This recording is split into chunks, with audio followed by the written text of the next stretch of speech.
আসসালামু আলাইকুম এভরিওয়ান, আপনাদের সাথে আমি একটি বিষয় শেয়ার করার জন্য আজকে এই প্লেসটিতে নিয়ে আসলাম।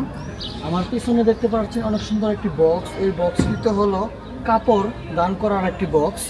আমরা বাংলাদেশে আমাদের যে কাপড়গুলো পুরনো হয়ে যায়, আমরা সেই কাপড়গুলো আমরা গরিবদের মাঝে আমরা বিতরণ করি।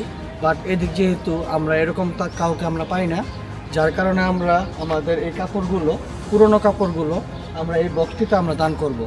সো এরকম অনেক এরিয়াতে আপনার দান বাক্স পাবেন। সো আমি আপনাদের একটু দেখানোর চেষ্টা করি।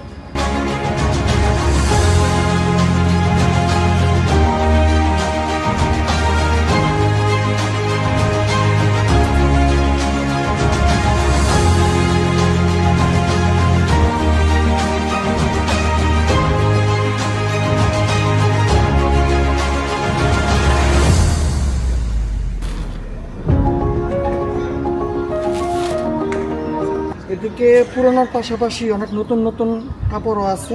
আমরা যেহেতু এগুলো ইউজ করি না, তাই আমরা এগুলো আমরা এই দান বাক্সের মধ্যে দিচ্ছি।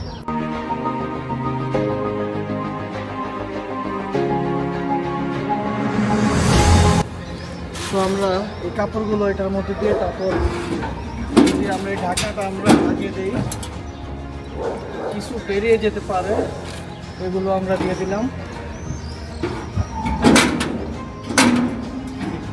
দেখতে পাচ্ছেন এইভাবে আমরা আমাদের যে কাপড়গুলো আছে, পুরোনো কাপড়গুলো আছে ব্যবহৃত, সেগুলো আমরা এরকম মেশিনের মাধ্যমে, এরকম বক্সের মাধ্যমে আমরা দিয়ে দিই।